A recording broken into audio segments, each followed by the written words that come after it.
آی مردک من تلفنی تر نمیفهمم متر نمیفهمم زنک متر نمیفهمم مهدی تلفن کردم خیلی چه پایم خودت بیار بخریم مردم بشنی بیدم ای چه کنه آواز دا مردک؟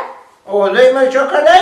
ناو دیدی در روشینی من هم خیلی بودم کو؟ نه مردک جان من بخشی تسکو چه هفته خیلی؟ هفته چیکار داره؟ هشتی چیکار داره؟ چرا هفتش مکتوب ندیده بودم هفت نه بودم نگردی دیدم چای باید بیاد و مردک هم در باید اون زبطر که بهتر اوش نکنم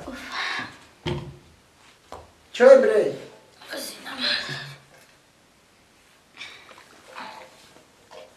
چی نریده با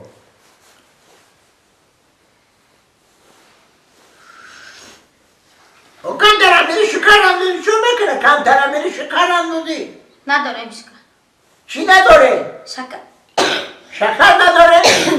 ها شکر نداره این بدار شده با همه زندگی خودت خوب دارم که به شکر السلام علیکم و علیکم السلام بیاید نه کسافه اینجا کارا نه شما شما چای داریم همش داریم کافی داریم همش داریم مرحمت بشینید اینجا کن مرحمت تشکر شما نه شما بشینید از من میدون رو بیارم